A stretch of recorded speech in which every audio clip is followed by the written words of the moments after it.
I still hear those words every damn night before I close my eyes. You need to apologize to him or we're done. It wasn't just the words. It was the tone. Cold. Final. Like she'd rehearsed it 100 times before saying it. She didn't flinch.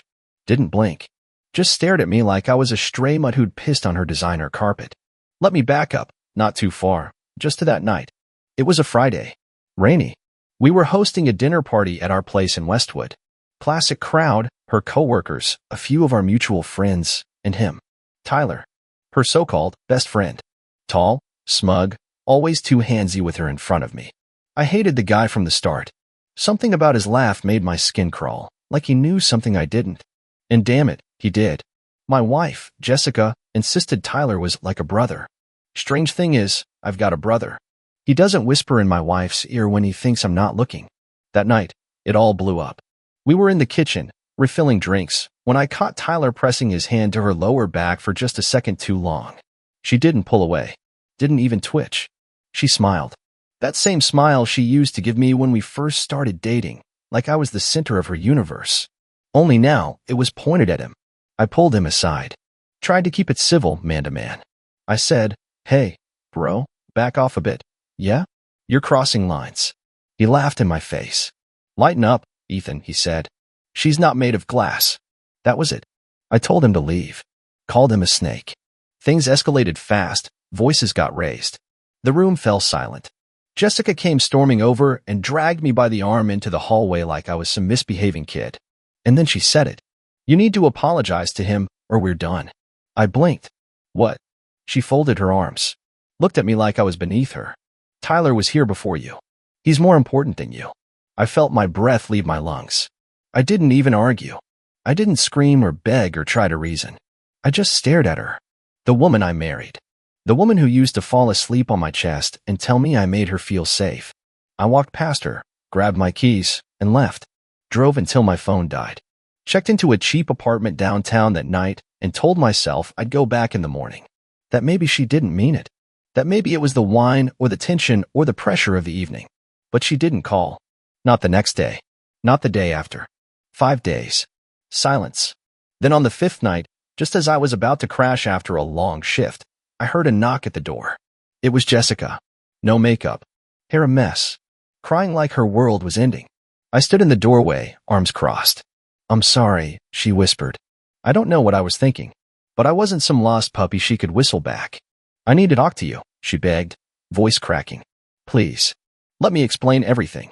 I should have slammed the door. Instead, I stepped aside and let her in. My mistake. Because that night, everything changed. And the truth she dropped on me? It made me wish I'd never opened that damn door. She stood in the center of my apartment like she didn't recognize the space, like it was foreign territory, too small and too quiet for her chaos. Her eyes scanned the room, searching for something familiar, something that made her feel like she still had a place in my life. I didn't say anything, just leaned against the wall and waited. She finally spoke. It wasn't what it looked like. That line. That godforsaken line. I almost laughed. "What did it look like, Jess?" I asked calmly. Because from where I stood, it looked like you picked your best friend over your husband. She hesitated. Bit her lip. Her old trick when she wanted to seem vulnerable. I'd fallen for it 100 times before. "I panicked," she said. "I was embarrassed, and I didn't know how to handle the situation." "You didn't know how to handle me asking a man not to touch you like he owns you?" I snapped. Or was that just inconvenient timing for whatever you and Tyler had going on behind my back? Her mouth opened, but nothing came out.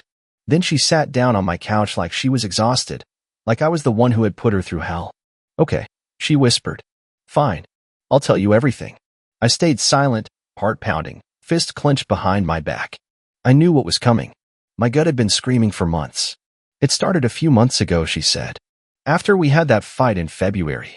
The one where I caught her texting someone at 3 a.m., and she swore it was her coworker asking about a presentation. Right. It was one time," she continued. "Just one night. I was drunk, and I didn't mean for it to happen. I stepped forward. With Tyler." She flinched, then nodded. "But it didn't mean anything. I regretted it the next morning." "Then why the hell did you defend him like your life depended on it?" Her expression changed. No longer guilty, now irritated. "Because he's been there for me, Ethan. When you weren't. When you were busy working late, or too tired, or too critical, or... There it is, I said, my voice low. You cheated, and somehow, it's my fault. Her face twisted with frustration. I didn't say that. You didn't have to. The silence between us stretched. I could hear her breathing hard, her hands twitching like she wanted to reach for mine but knew better. I made a mistake, she said. But I don't want to lose you. Do you even know what losing someone means, Jessica? I asked. Because when I walked out that door 5 days ago, I waited. For a text. A call. Anything. And all I got was silence. I was scared, she muttered. No, you were hoping I'd come crawling back. Like always. That hit her. She looked down at her hands and blinked back fresh tears. But I didn't care anymore. Not about her crying. Not about her words. I didn't plan it, she said weakly. Tell me this, I asked. Was it just that one night? Silence. My stomach dropped. She didn't answer. Jessica. Still nothing. I stepped forward. How many times? Her voice was barely audible. 3.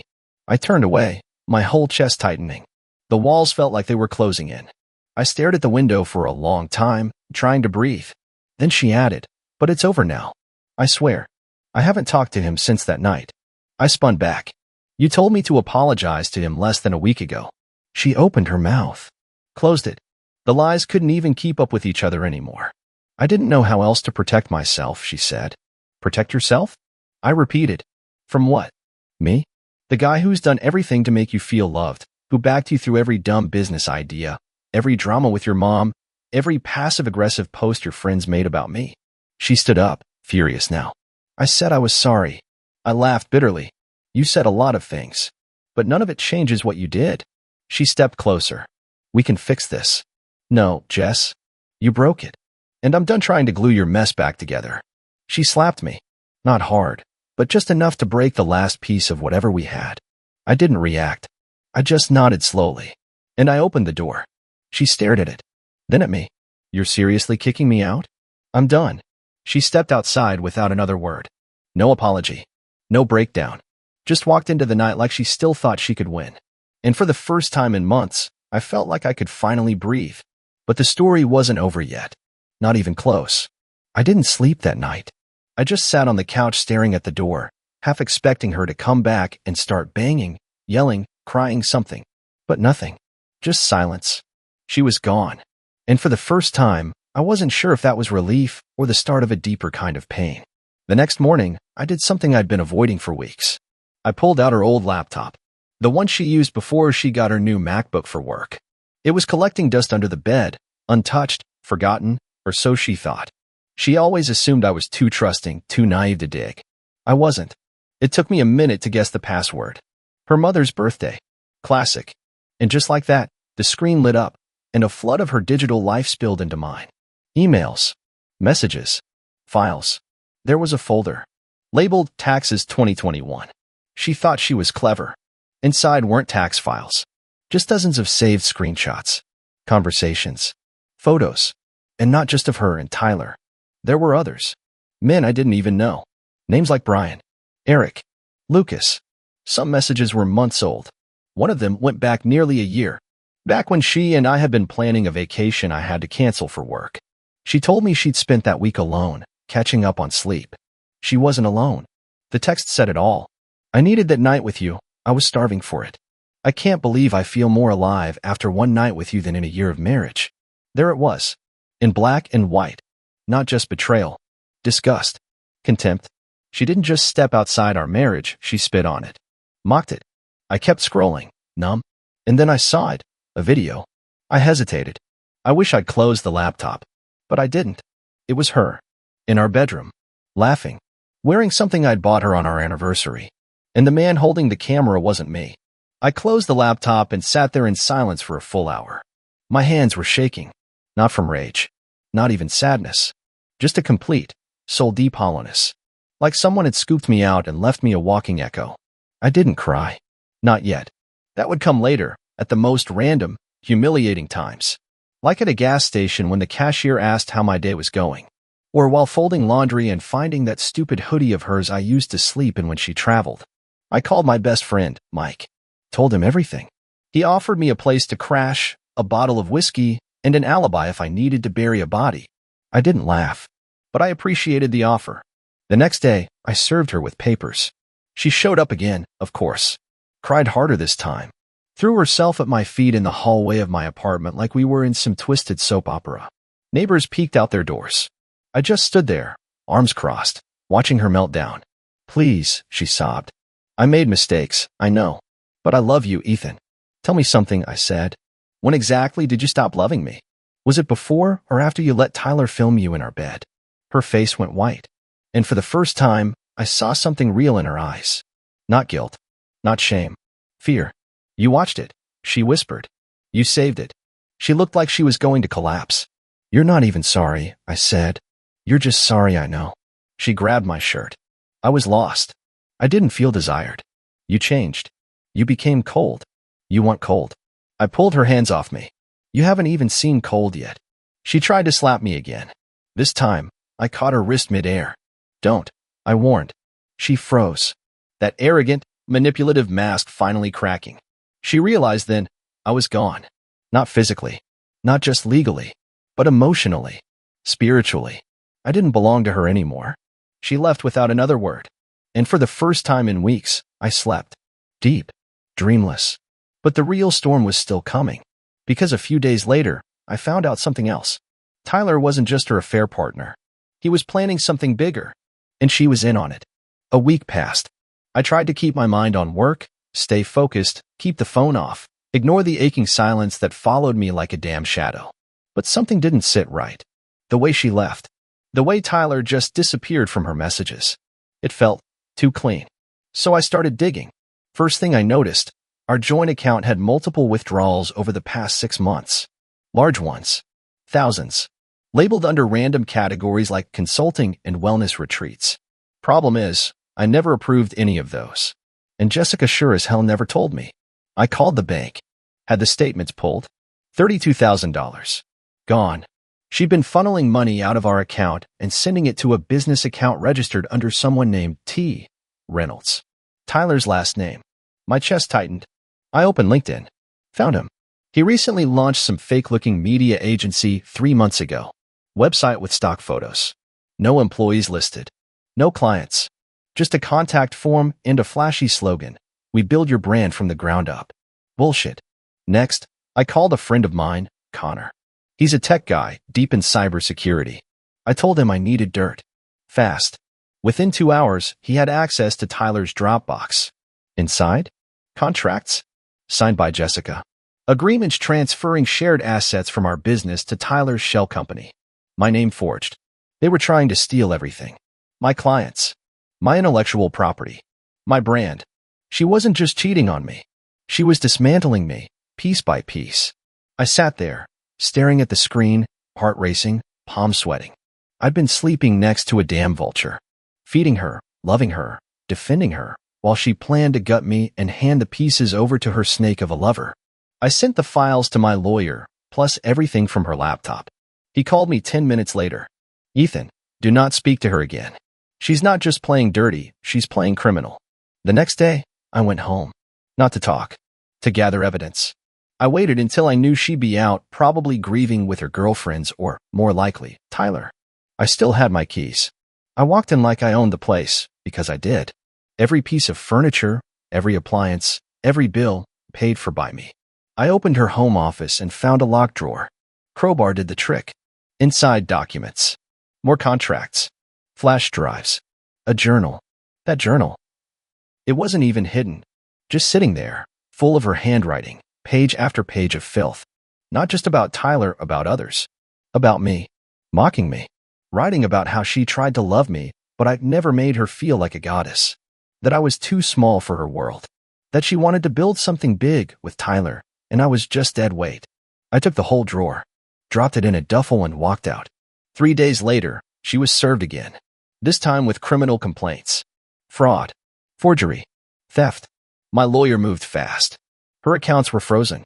A court order stopped the asset transfers. Then came the fun part. Tyler showed up at my office. Entitled prick had the nerve to try to intimidate me. Drop the charges. Ethan, you're just bitter your wife finally found someone real. I laughed. Loud. Right in his face. Someone real. I pulled out a flash drive. This real enough for you? He went pale. You think you're slick, Tyler. But you forgot, I built systems for a living. And I tracked every single file you moved through that agency of yours. He tried to talk tough, but I wasn't listening. I handed him a sealed envelope. Here's what's coming. Court date, full discovery, and a forensic audit. Hope your fake business holds up. I walked away before he could respond. The next day, I got a call from Jessica. Blocked number. I picked up out of spite. She was crying again. They froze my accounts. I can't even pay rent. What are you doing to me? I'm just giving you the credit you deserve, I said coldly. You wanted to destroy me? Congratulations. I learned how to play your game. I didn't think it would go this far, she sobbed. No, Jessica. You didn't think I'd fight back. And then I hung up. She texted 20 times that night. Called 7 more times. Left a voicemail saying Tyler abandoned her. That he packed up and disappeared. Guess he wasn't so important after all. I sat on my balcony, whiskey in hand, staring at the city lights. And for the first time in a long time, I smiled. But I wasn't done yet. The next few weeks moved fast. Court filings, depositions, evidence handoffs. Jessica tried to delay the proceedings, claimed emotional trauma, tried to guilt the court for ruining her reputation. But it didn't stick. My lawyer, Dan, made sure of that. Every email, every bank transfer, every lie she'd scribbled in her journal, we had it all. Tyler was nowhere to be found.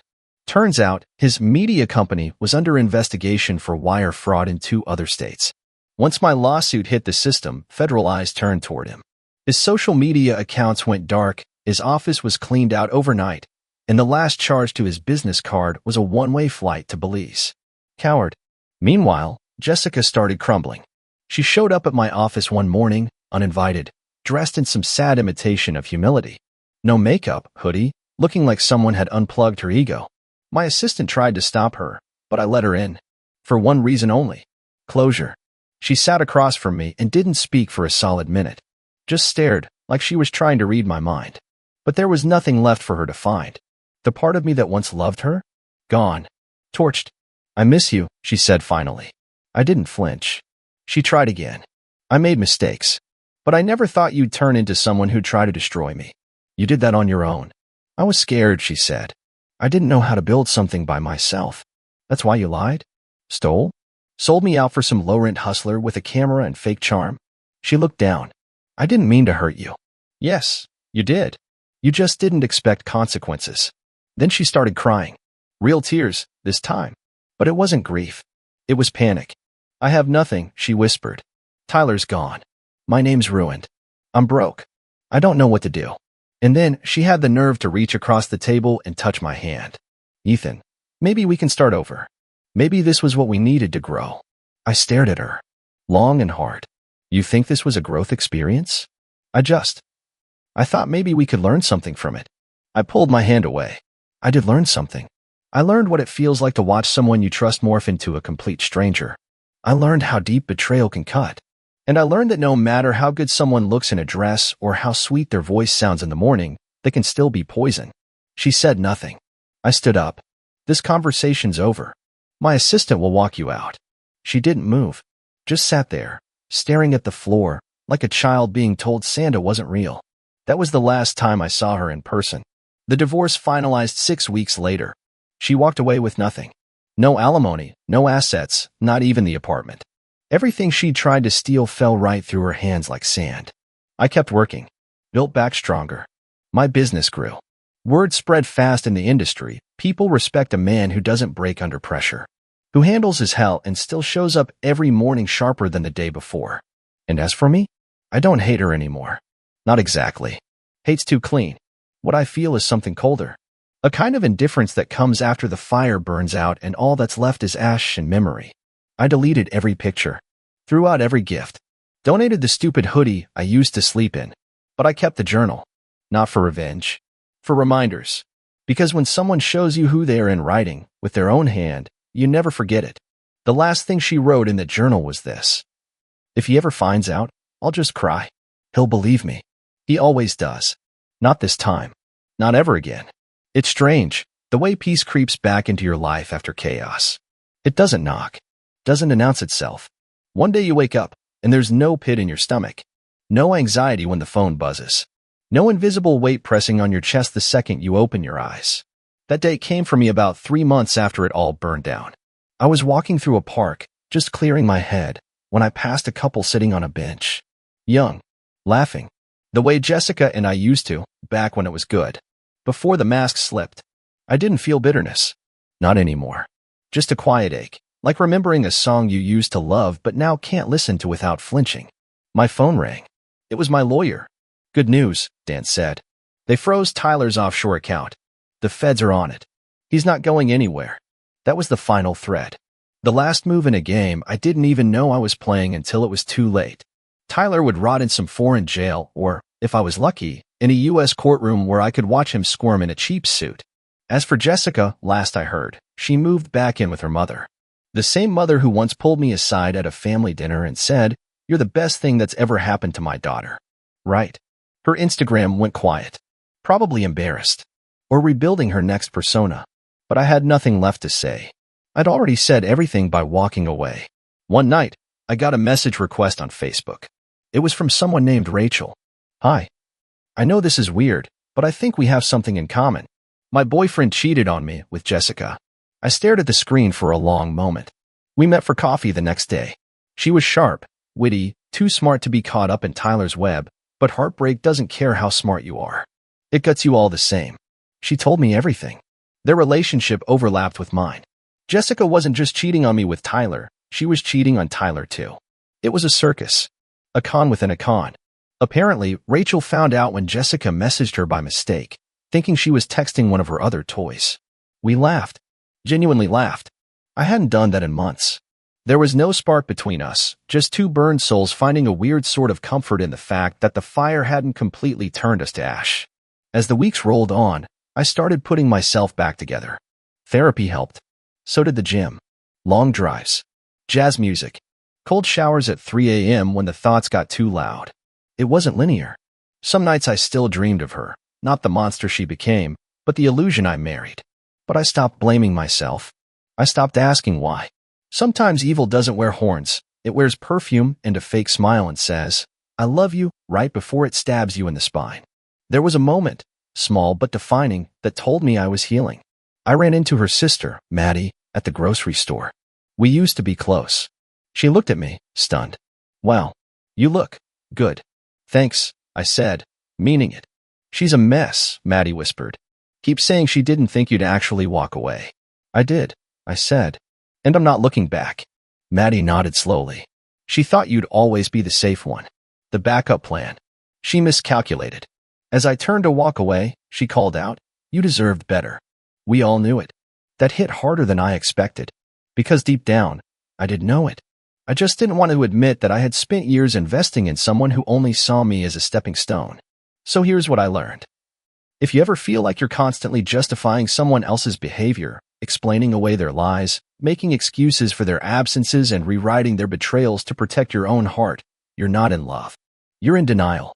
Trust your gut. Pay attention when the people around you stop clapping for your happiness. When your own reflection looks tired. When her words don't match her actions. And if she ever looks you in the eye and says, "He was here before you, and he's more important than you," don't argue. Just walk. And never stop walking. About 6 months after the divorce was finalized, I got an envelope in the mail. No return address. No postage stamp. Just my name, scrawled in familiar handwriting, left in the mailbox of my new place. I knew who it was from before I even opened it. Inside were 5 photographs, all printed on glossy paper. Old school. One of them was a picture of me and Jessica on our honeymoon, smiling like idiots on a beach in Tulum. The second, her in my hoodie, curled up on the couch with her bare feet in my lap, reading some crime novel she'd never finish. The other 3, I didn't recognize. Taken recently. Jessica alone in cheap apartments, cigarette in one hand, makeup smeared, eyes hollow. No note. No explanation. Just proof. Proof of decay. Of what she'd become without the lies holding her together. I didn't feel sorry for her. I didn't feel anything at all. That's how I knew I'd won. She wasn't just out of my life, she was out of my mind. Her power over me had snapped the moment I realized who I was without her. And it wasn't weakness. It wasn't the backup plan she once thought she could crawl back to. I was someone better. Sharper. Cleaner. More dangerous, in a quiet kind of way. I threw the photos in a drawer. Not to keep them as trophies, this wasn't about revenge anymore. It was about memory. Sometimes you need to be reminded of how close you came to losing yourself. And I almost did. The weird part is, people started noticing the shift. Colleagues, friends, strangers. They said I looked more confident. That I carried myself differently now. Like someone who'd walked through fire and come out on the other side with steel instead of scars. Maybe that's true. Or maybe I just finally stopped apologizing for being the guy who expected loyalty, honesty, basic respect. One night, I got drinks with my buddy Mike. He looked at me across the table, beer in hand, and said, "You know, man, the way she treated you? That would have broken most guys. But you didn't just survive it, you evolved." I didn't know what to say to that. Because there were nights, dark, brutal nights, where I did feel broken. Where I stared at the ceiling wondering what the hell I did to deserve betrayal in my own bed. Nights where I punched the walls, screamed into pillows, considered texting her just to feel something again, even if it was rage. But I didn't. I let it all bleed out of me. Slowly. Ugly. Necessary. And I came out the other side with a new rulebook. Rule 1. If someone threatens to walk, open the door. Rule 2. If someone lies once, it's a mistake. If they lie again, it's a pattern. Third time? It's who they are. Rule 3. Never fall in love with potential. Fall in love with consistency. It's funny, looking back now, how many little signs I ignored. The late nights. The phone she kept face down. The way she laughed too hard at his jokes. The sudden coldness during arguments, like she was rehearsing detachment. I saw it all, but I chose blindness. Because I wanted the dream more than the truth. But the truth always comes. And when it does, it doesn't knock. It kicks the damn door down. If you're reading this, and you're in that space, suspecting, doubting, waiting for confirmation, trust yourself. Don't wait for her to spit in your face to prove she never respected you. Don't let love be the leash that drags you deeper into your own destruction. Walk now. Because I promise you, what's waiting on the other side of that pain is freedom. It ended quietly. No final screaming match, no public blow-up, no courtroom drama with gasps and confessions. Just silence. The kind that feels permanent. The kind that doesn't need closure, because it is the closure. I never heard from her again after that envelope. No more texts. No late-night voicemails. No sudden appearances. Maybe she realized the curtain had dropped and there was nothing left of the stage we built together, just ashes and empty rows. I moved on. Not into someone else's arms. Not immediately, and not out of desperation. I moved back into myself. Started traveling. Spent weekends hiking upstate. Picked up boxing again. Took long, pointless drives with no destination, windows down, music loud, the way I did in college when I thought heartbreak was something only songs talked about. I saw friends more. The real ones. The ones who stuck around when I wasn't fun to be around. When I was paranoid, angry, tired of my own voice. They didn't say, "I told you so." They just sat with me through the fire. Eventually, the world started to look good again. Food tasted better. My apartment didn't feel haunted anymore. I stopped flinching when someone mentioned her name. I even started laughing again, not forced, not polite, but real, full-bodied, from the gut. One night, I looked at myself in the mirror and saw a man I didn't recognize, but I liked him. He had lines around his eyes and a harder stare, sure, but he stood taller. He didn't need anyone's permission to feel whole. I realized then, she didn't break me. She revealed me. And for that, oddly enough, I'm grateful. So here's my final word to anyone going through what I did. You don't owe anyone your silence. You don't owe anyone the benefit of the doubt when the doubt keeps tearing you apart. And you sure as hell don't owe loyalty to someone who uses it like a weapon. You'll bleed. Yeah. You'll question everything. You'll have nights where your chest feels like it's caving in. But you'll survive. And one day, quietly, without even realizing it, you'll wake up and feel weightless. Not because everything is perfect, but because she's gone. And you're still here. Still standing. Stronger than ever. The music was soft, the lights golden, and the clink of champagne glasses filled the air like delicate whispers of joy. It was my son's wedding day. I should have been proud. Hell, I was proud, but I also knew something was off the second I stepped into the venue. There was no seat for me at the head table. No name card. Nothing. I stood there, holding a damn envelope with a check inside, and I stared at the arrangement like I was the waiter who wandered in too far. My heart knocked hard against my chest, not because of the oversight, but because of what it really meant. Right next to my son, in the seat of honor, Where I should have been, sat my ex-wife, Candace, glowing in her crimson dress like she owned the place. And next to her was that smug bastard, her new husband, Jeff. Even the damn family dog had a spot. I kid you not. Our golden retriever, Max, was sitting on a custom cushion, right by her feet, tongue out, tail wagging. And there I was, alone, standing like a ghost in a place I helped build. I'd paid for the party. Chose the damn venue because it's where me and my son, Ethan, used to fish as a tradition when he was little. I even covered the catering, picked out his favorite steak with bourbon glaze. I was involved, every step of the way. And yet, in the moment that mattered most, I was invisible. Ethan looked at me from the head table, cold, like I was some distant uncle. And then he leaned in and whispered, loud enough for only me to hear, but sharp enough to slice skin. Come on, Dad. You always liked staying in the background. You're just back where you belong. That's when it hit me. This wasn't just about the wedding. This wasn't just about the seating arrangement or some casual oversight. This was Candace's final move. The last knife twist in a betrayal that started long before the divorce was signed. I didn't say a word. My hands didn't shake. My eyes didn't water. I walked up to the head table, calm as the still before a hurricane, and placed a small, black velvet box on the white linen cloth in front of Ethan. He didn't touch it right away. Nobody did. The room kept breathing in rhythm, the DJ still playing soft Sinatra in the background. And then I turned around, walked halfway to the exit, paused, and looked back. Ethan opened the box, and the whole room went dead silent. Candace gasped. Her new husband's smug little smirk evaporated like mist. Every guest froze, forks midair, drinks suspended. Inside the box was a USB drive, and that little thing carried more weight than the whole chandelier hanging above them. Because on that USB was the truth. Photos, videos, audio clips, messages, all of it.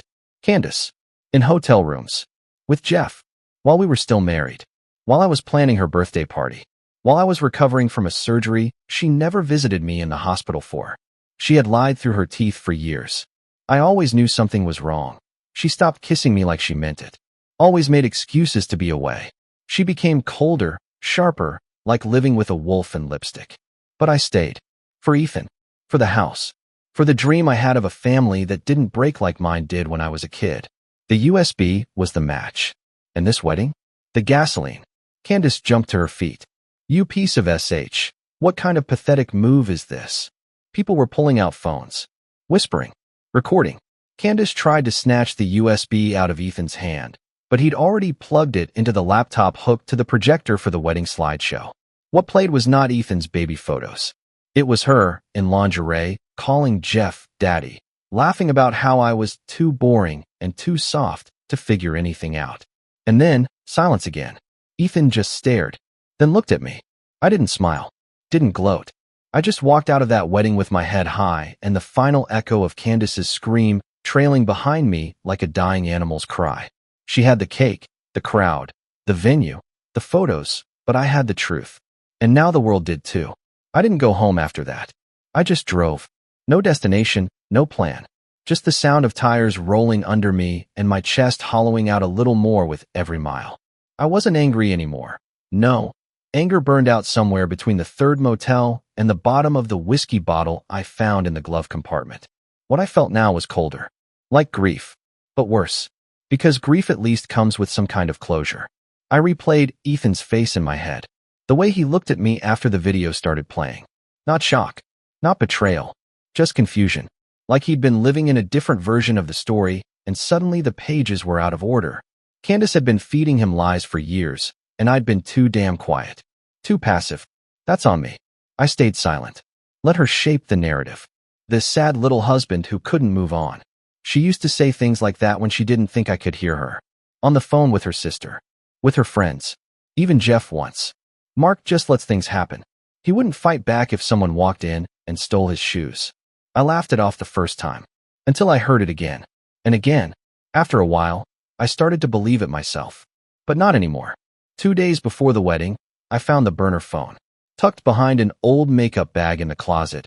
Inside a shoebox that was supposed to have Christmas lights in it. Candace never was good at hiding things from someone who actually paid attention. The phone wasn't even locked. Hundreds of messages.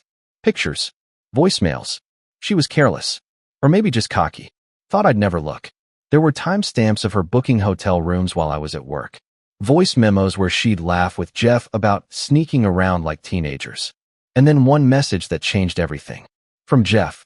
He said, "Can't wait to sit at the head table next to you and your son.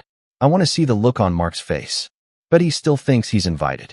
That's when I knew the wedding wasn't just a celebration. It was a setup, a victory lap for them. And I had been financing the whole thing like a damn idiot. I called the venue, tried to cancel the payment. Too late. Called the caterers, same story. So I changed plans. If they wanted a show, I'd give them one. The hardest part wasn't putting the USB together. It wasn't watching the videos or hearing my wife moan another man's name while she was supposed to be visiting her dying aunt. The hardest part was seeing Ethan's name in those texts. Seeing how she fed him the same venom she fed me. Your dad's just not trying anymore. He's letting himself go. Maybe he doesn't care. And the worst part? He believed her. I stayed in my car that night, in the parking lot of some gas station 2 hours outside the city. The radio played an old Billy Joel song, something about honesty, and I just sat there, numb, thinking about what kind of father I'd been. What kind of man. And I realized something sick. Candace hadn't just cheated on me. She'd taken a knife to my identity, made me into someone I didn't recognize. And for years, I let her. But that night, sitting in the dark with nothing but a glove-box bottle and a shattered heart, I made a promise. No more silence. No more background. The world thought she left me and traded up. Thought I was the dull, gray ex-husband who just couldn't keep up. They didn't know what I knew. They didn't hear what I heard. And now they would. The wedding wasn't my breakdown. It was my resurrection. I started with her boss. Sent him a discreet little file from a hidden email account. Then her sister, the one who always admired their love story. Her church group. The HOA president who once told me I was lucky to have such a vivacious wife. Her gym trainer. Every friend on Facebook who commented heart emojis on her new chapter post. I didn't write a word. I just let the truth speak. And then I disappeared for a while. Let the dust settle. But the thing about wildfire is, it spreads whether you're watching or not. 3 weeks later, I walked into my old house like I still had the keys, because I did. Candace never bothered to change the locks. She probably thought I wouldn't dare show my face again. She was wrong. The second I stepped inside, the scent hit me. Her perfume, always too strong, trying too hard. And something else, vanilla candles. She only lit those when she was nervous. She was in the kitchen, pacing, phone in hand, yelling at someone. I don't care what they saw. He edited that video. He's bitter. He's unstable. Do not let this get out further. Do you hear me? She froze when she saw me. Like I'd crawled out of her nightmares and into her perfect little suburban palace. You need to leave, she hissed. You have no right to be here. I walked in slowly, dropped a small manila folder on the kitchen island, and looked her dead in the eye. I still co-own this house, Candace. And unlike you, I have documentation. She didn't touch the folder. I could see her eyes darting toward it, though, like it was a live grenade. You're ruining Ethan's life, she snapped. You think he wanted to see that crap at his wedding? You humiliated him. I laughed, really laughed, for the first time in what felt like years. No, you did that. I just removed the curtain. You're a monster. No, Candace. You are. I just stopped pretending you weren't. That hit her harder than anything else. Her face twisted, rage, panic, and something else. Fear. Jeff came down the stairs shirtless, rubbing his eyes like he'd just woken from a nap. When he saw me, he froze, then smirked. Well, the ghost of weddings passed. I ignored him, walked past them both, down the hallway, into what used to be my office. Still had my books, my chair, even my old fountain pen on the desk, the one Ethan gave me for Father's Day when he was 12. I sat down, pulled out the legal documents, the bank records, the emails, and I started assembling the next phase.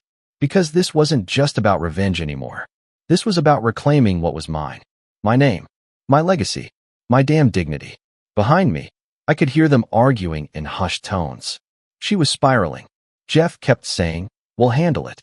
He's just bitter. Let them talk."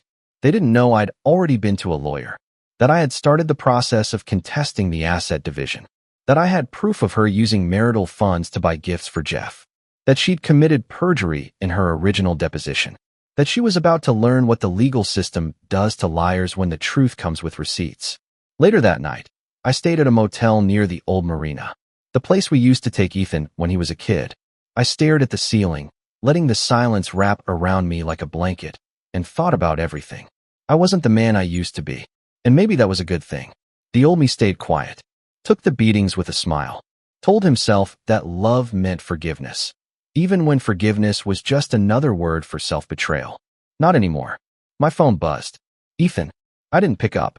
A few seconds later, a text. I need to talk. I'm sorry. I stared at it. My hands didn't move. He wasn't ready yet. He'd have to unlearn a lot of things before he saw me clearly. And when that day came, maybe we'd sit down. Maybe I'd explain how the version of me he believed in was a fiction written by a woman who smiled with her mouth and stabbed with her eyes. But not tonight. Tonight, I needed rest.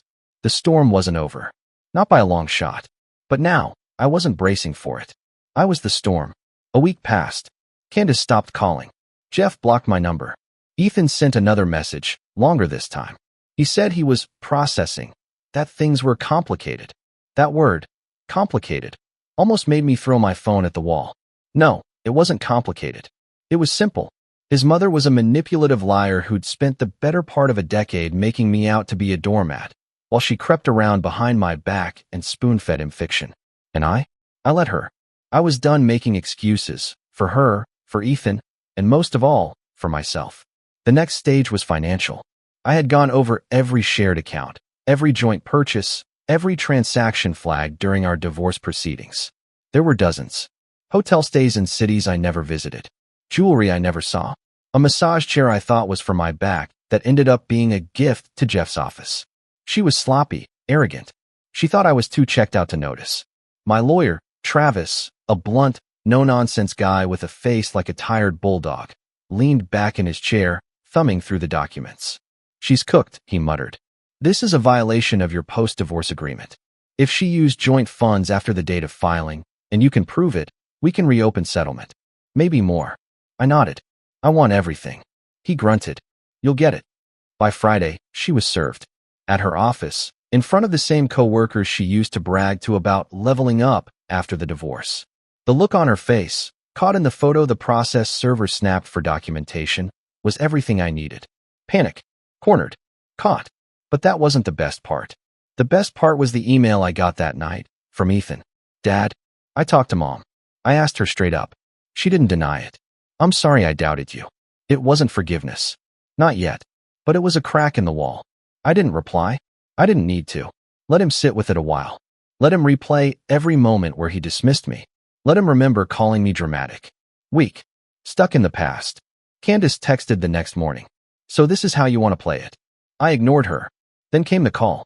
She left a voicemail. Her voice, venom laced with fear. You're ruining my life, Mark. You need to stop this before someone really gets hurt. That almost made me laugh. She wanted me to stop now? After years of her feeding on my patience like it was a buffet? No. We were only halfway through this. I met with Ethan 2 days later. Neutral ground.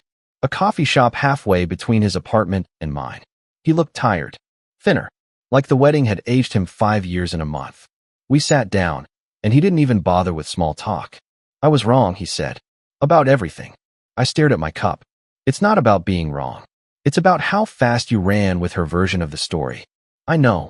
He looked like he wanted to say more. Maybe apologize again. Maybe cry. But I didn't give him the space. I wasn't ready. Not yet. You said I liked the background. I said. Remember? He winced. I didn't mean it like that. Didn't matter. You still said it. He nodded, eyes wet now.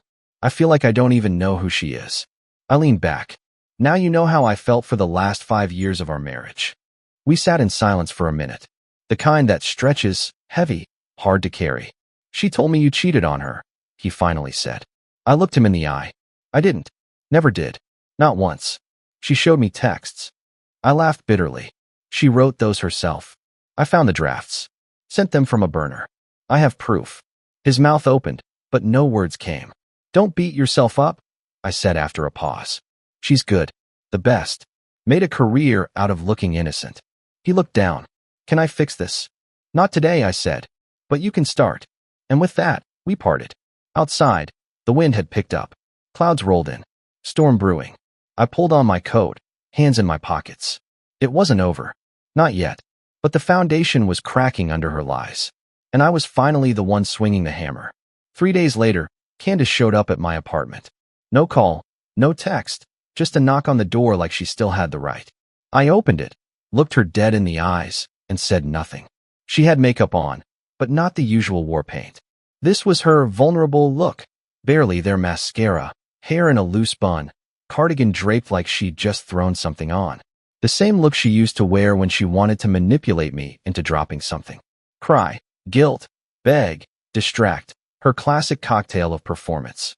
"Can we talk?" she asked, voice quiet, almost rehearsed. I stepped aside, not because she deserved it, but because I wanted to hear what she'd say when she had nowhere left to run.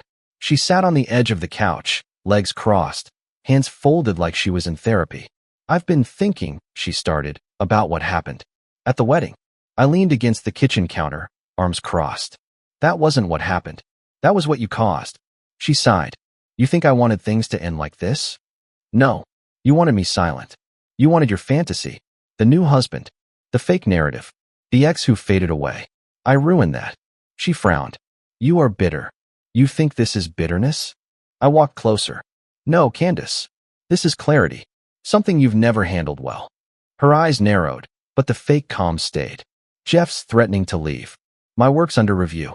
My friends won't answer my calls. You've destroyed everything." "No," I said, voice low. "You destroyed everything. I just showed people what was already rotting." She stood up, suddenly switching tactics. That same cold fire in her eyes, the one I used to see when she wanted to cut deep. "You're pathetic, Mark. You always have been. That's why I stopped looking at you like a man. That's why Jeff was so easy." The words hit like shrapnel, not because they were true, but because they were intentional. She wanted to leave a scar on her way out. "You know what the saddest part is?" I said, stepping closer, now just a few feet between us. "I used to think you were broken, that somewhere under all the lies was the woman I married. But now, I realized that woman never existed." Her lip twitched. "You were a performance from day one. Beautiful, magnetic, intoxicating, but a show. One you rehearsed for every man before me, and probably every man after." She slapped me. Hard. Sharp. The kind of slap meant to snap control back into her hands. I didn't flinch. She stared at me, waiting for me to react. Maybe to shout. Maybe to crumble. But I just looked at her, cold and calm. "Get out." She hesitated. First time I'd ever seen her unsure. Then she grabbed her purse and walked out without a word. The second the door clicked shut, I exhaled. Not relief. Closure. She was exactly who I knew she was. And now, she couldn't lie her way back into my life with crocodile tears or empty apologies. Later that night, Ethan called. His voice was different, like something inside him had finally clicked. "She came to my place." "What did she say?" "That you poisoned me against her. That you're unstable." And I told her to leave. For the first time in my life, I told her to shut up and leave. Silence between us for a moment. "She cried," he added. "Said I was choosing you over her." "You're not choosing sides," I said. "You're choosing truth." "I know." Another pause. "You did what had to be done," he said. "Even if it was ugly." It was ugly, but it was real. I hung up after that, but I sat in the quiet for a long time. There were no fireworks, no final victory lap, just stillness. But in that stillness was peace. The kind that only comes after a long war where you stop fighting to win and start fighting to heal. A month passed. I stopped checking her social media, stopped wondering what lies she was spinning next. People had already seen enough. The messages slowed down. Old mutual friends, co-workers, people who used to smile politely at barbecues and whisper behind my back. Some apologized. Some stayed quiet. A few tried to stay neutral, which is just a coward's way of saying, "I believe her, but I'm afraid I might be wrong." I didn't respond to most of them. What was the point? The silence was finally working in my favor. The lawsuit moved forward. Travis kept me updated with clinical precision. Candace tried to countersue, claimed emotional distress, defamation, the usual circus act. None of it held up. The evidence was too strong. The judge took one look at the account history, the hotel bills, the burner phone logs, and gave me a long, hard stare. Not of pity, of respect. Jeff, for his part, disappeared. Word got around that his firm dropped him after a quiet internal review. Someone leaked screenshots from the wedding video. I had nothing to do with it. Karma did. Candace moved out of the house we once shared. Not voluntarily. She sold it under pressure when the settlement demanded repayment of misused assets. She tried to keep the car, an Audi I had helped finance. Didn't work. Repo took it on a Wednesday morning while she was getting her nails done. She sent me one last message. Congrats, Mark. You won. Hope it makes you feel like a man again. I didn't reply, but I did feel like a man again. Not because I crushed her. This wasn't about revenge anymore. It was about rediscovery.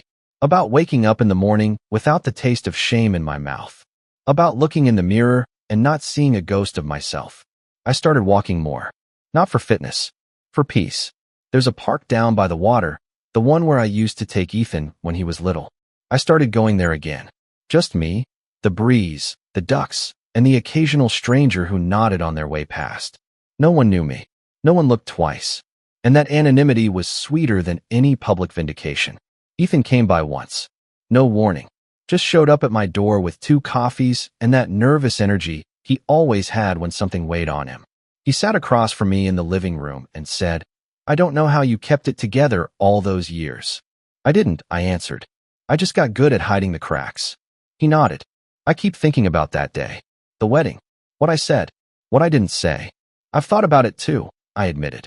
I was angry at you for ruining it. But the truth is, you saved me. From living under her spell. I didn't say anything. Just let that sit. I always thought you were weak, he continued. But you were surviving. You were carrying all of it. We talked for hours after that. About old memories, his childhood, moments he misunderstood. Times I let him down. Times he let me down. It wasn't a healing conversation, not fully, but it was the beginning of one. When he left, he hugged me. The kind of hug a man gives his father when he finally sees him not as a ghost, but as a man. I stood at the door long after he'd driven off. The sun was setting, washing the street in that kind of orange glow that makes everything feel cinematic. It was the end of something. Not just the marriage, but the story I'd been stuck in. The chapter where I was the quiet husband, the background guy, the afterthought. Now, I was writing something new. For the first time in years, I was the author. Spring crept in slow that year. The kind of spring that doesn't arrive with bright colors and blooming promises, but seeps into your bones quietly, like it's testing whether you're ready to feel again. I was. I didn't realize it until I woke up one morning, stood in the kitchen with a cup of coffee, and didn't think about her. Not once. That silence, that absence of ache. I didn't even notice it at first. But when I did, it felt like exhaling after holding my breath for years. I had a box in my closet, one I used to avoid. It held photos, notes, letters, trinkets from our marriage. Candace's handwriting on birthday cards. Ethan's stick figure drawings. A ticket from the concert she dragged me to on our 5th anniversary, the one she said would rekindle us. I stared at that box for a long time. Then I pulled it out, walked it to the backyard, lit a match, and watched the past curl and vanish into the wind. No ceremony, no rage, just peace. I didn't do it to erase history. I did it because I finally understood I didn't need to keep carrying it. Ethan called the next evening.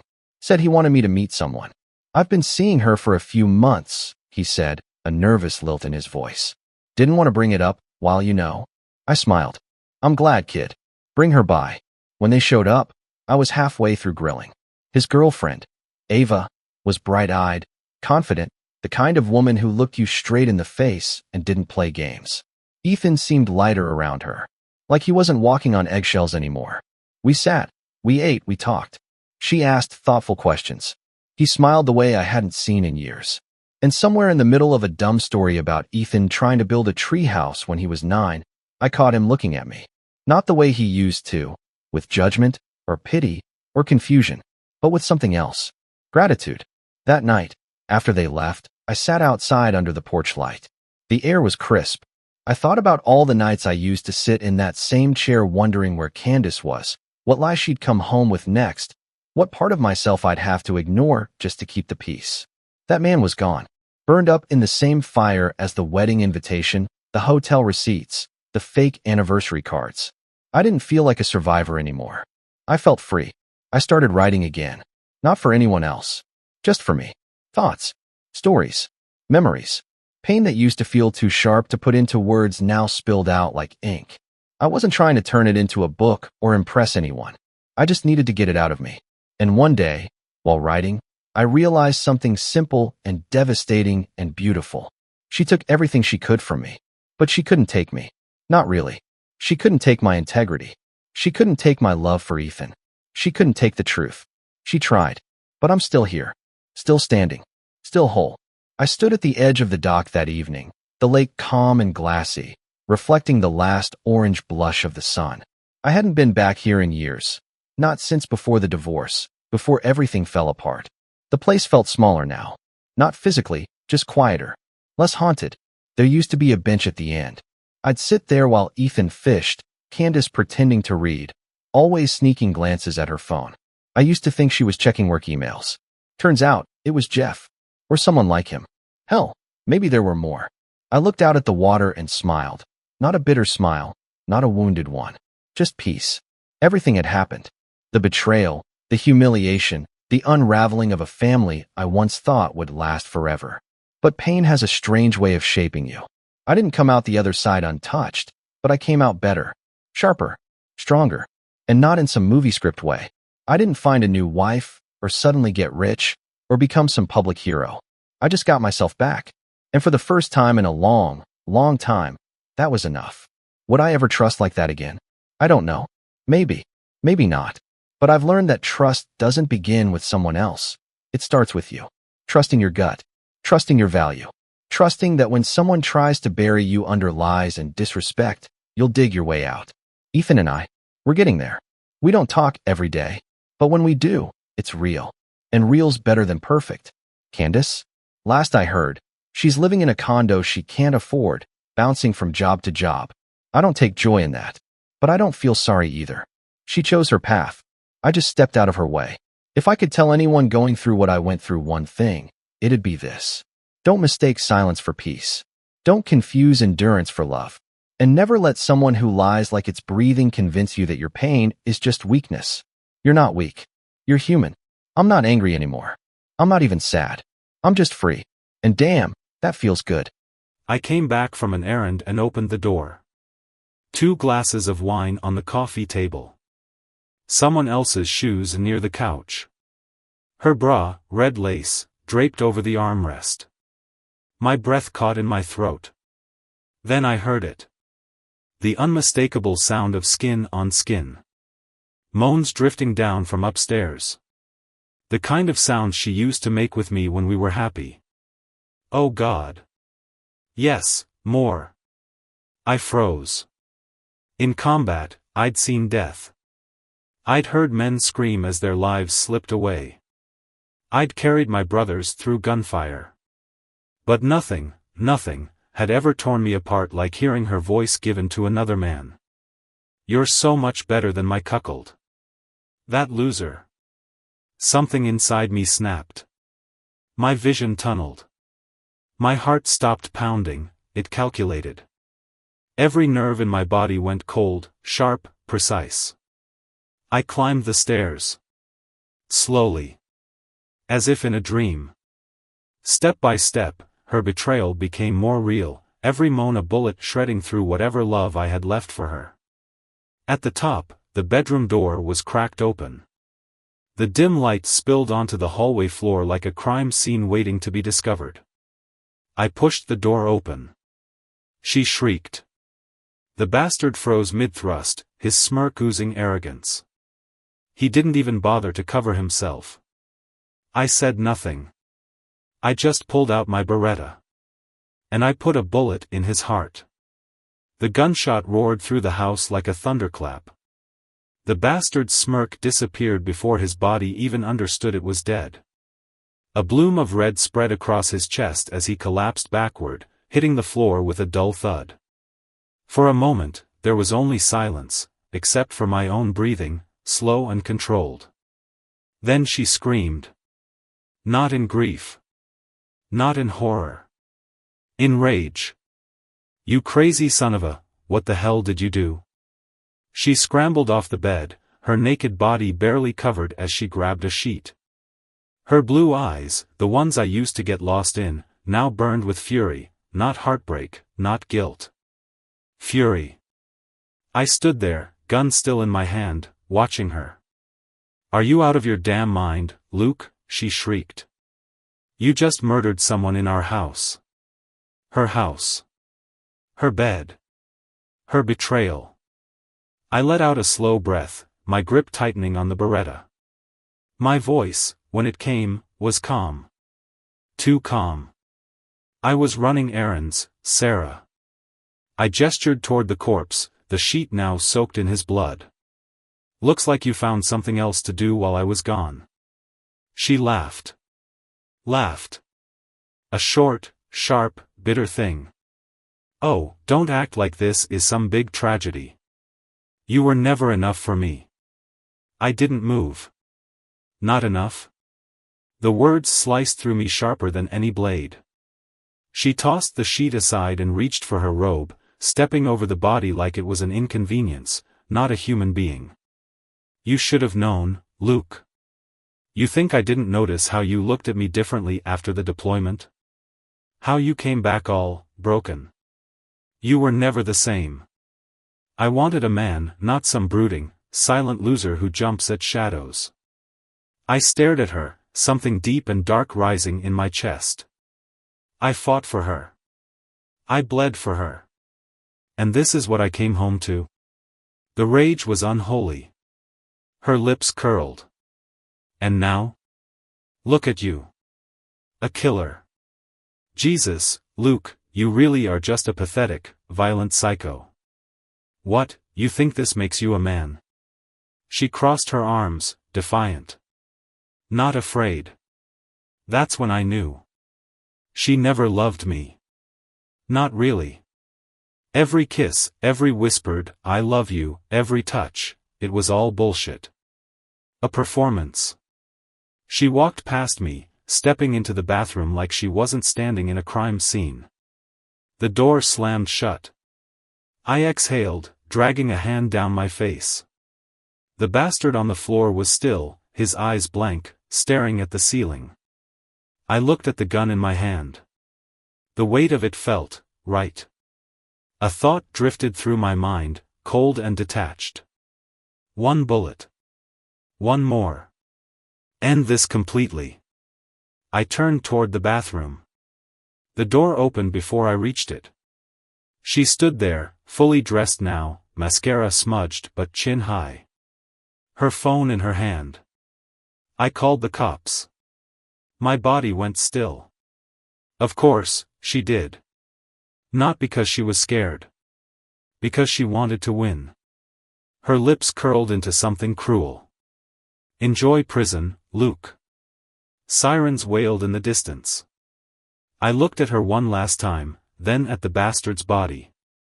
The blood had spread, soaking into the rug we picked out together on our honeymoon. Something inside me shifted.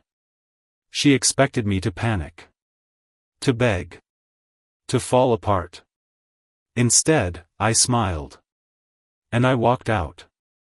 Down the stairs, past the 2 glasses of wine, past the shoes, past every little clue I should have seen before. Out into the night. The sirens grew louder, but I didn't run. I got in my car. I drove. I didn't know where I was going, just away. My mind was ice. My heart? Gone. I had nothing left. No wife. No home. No future. Just a past soaked in betrayal and a road stretching into the unknown. I drove. Fast. Not reckless, not desperate, just controlled. The way a man does when there's nothing left to lose. The sirens faded behind me, swallowed by the night. City lights bled into darkness as I pushed further away from the wreckage of my life. My hands were steady on the wheel. My heart beat even. The adrenaline should have been crashing, but it wasn't. Because something inside me had clicked into place. I was free. Not in the way a man should be, standing in the ruins of everything he built, but in a way that felt raw, untethered. I had been living a lie. Loving a ghost. And now? Now the illusion was shattered. The phone buzzed in the passenger seat. Sarah. I let it ring. Then another call. Then another. I picked it up, finally, pressing it to my ear without speaking. Her voice came through, sharp and furious. Where the hell are you? I almost laughed. Where am I? What did it matter? You called the cops, I said. I figured you didn't want me around. She huffed, like this was all some inconvenience to her. Damn right, I called the cops. You murdered someone in my house, Luke. They're looking for you everywhere. My house too, I corrected, my voice calm. She ignored it.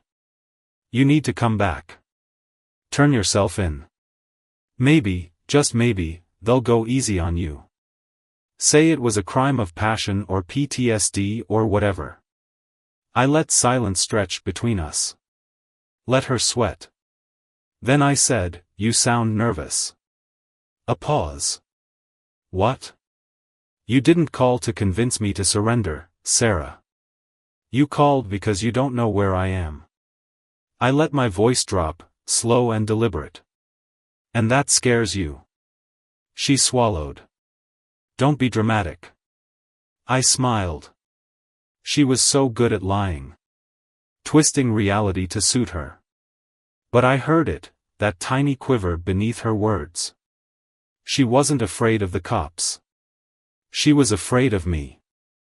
I killed her lover without a second thought. Walked away from a life I once clung to. And now? Now I was out there, somewhere in the dark, thinking. She didn't know what I would do next. That terrified her. Good. You didn't think this through, I continued. The cops? They're going to start asking questions. About the guy. About you. Shut up, Luke.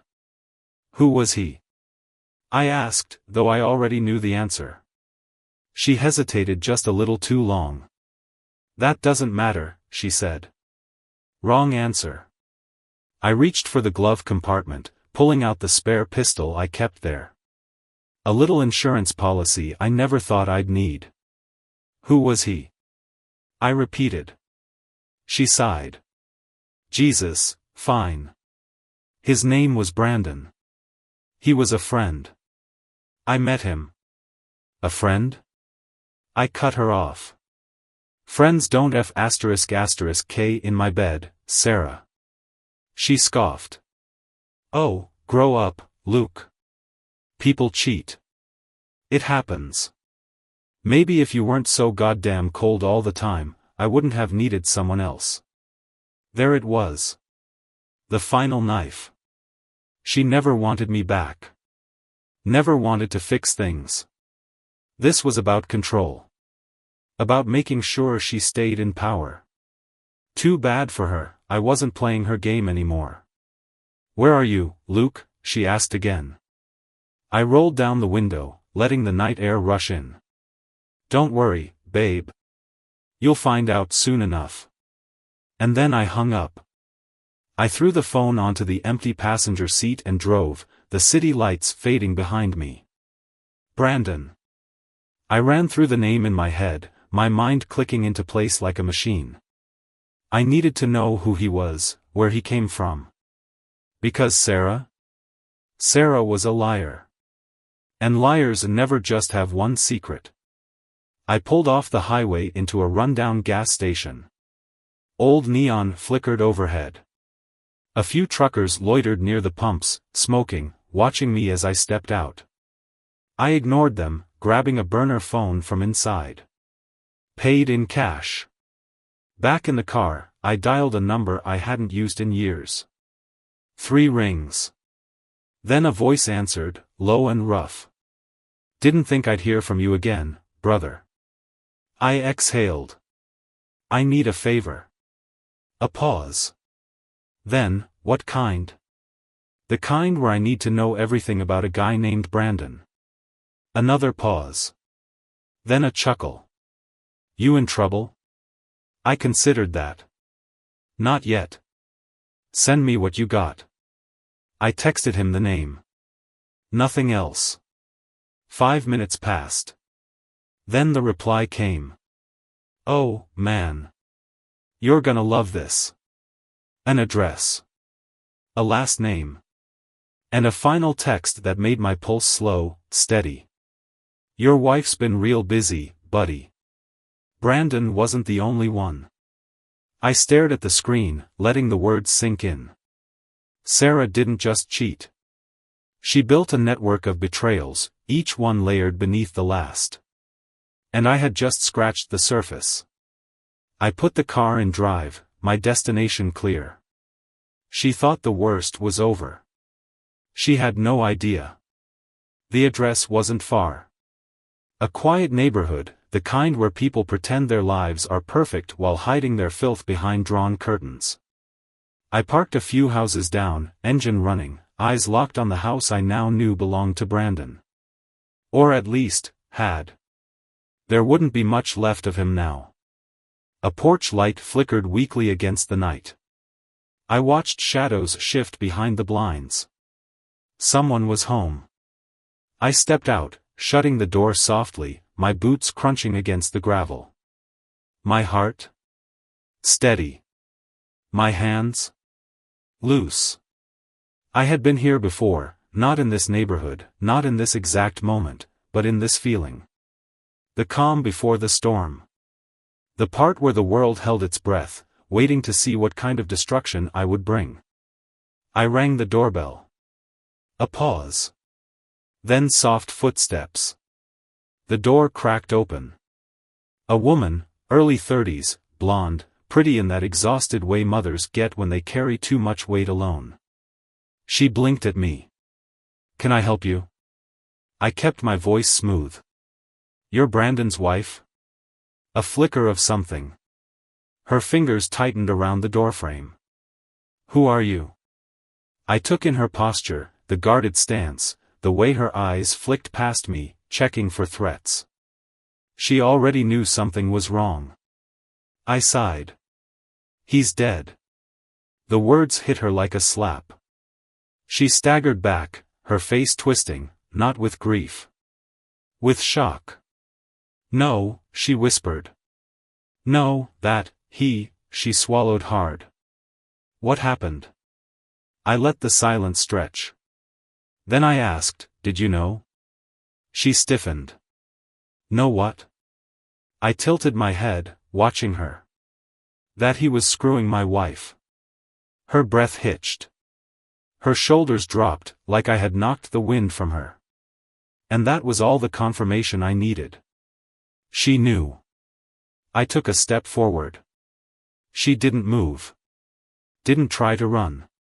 Maybe she had already run out of places to hide. I shot him, I said. Just like that. No sugarcoating. No hesitation. Her lips parted, but no sound came out. Then, finally. Good. Not the answer I expected. Her knees gave out, and she sank onto the floor, hands trembling as she covered her face. I should feel something, she choked out. I should be crying, right? He's the father of my kids, and I don't feel anything. She lifted her head, eyes red, but not wet. Did he suffer? I thought of the smirk on Brandon's face, the way he had looked at me like I was nothing. No. She nodded. Like that was enough. Then she whispered, there were others. The words crawled down my spine, icy and slow. I didn't react. Just waited. Her hands clenched into fists. Your wife, she wasn't his only one. She exhaled shakily, then met my gaze, something hard and broken in her eyes. He had women everywhere. Hotels. Apartments. I found receipts. Messages. And your wife? She swallowed.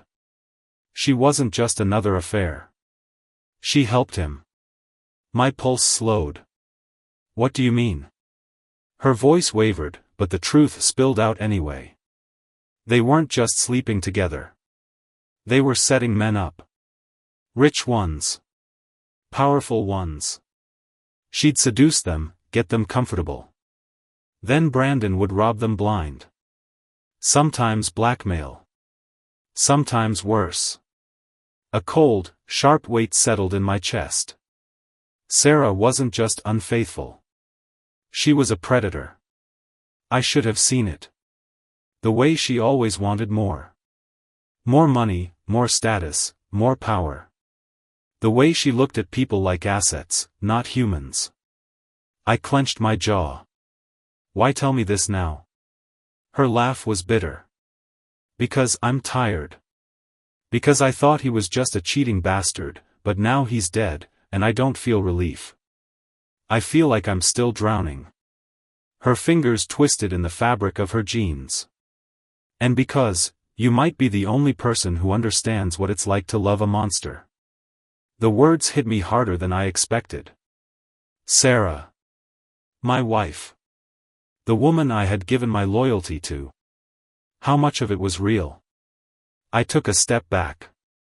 The night air felt heavier now, like the weight of all the lies had seeped into my bones. Do the cops know? I asked. She shook her head. Not yet. I turned, my mind calculating.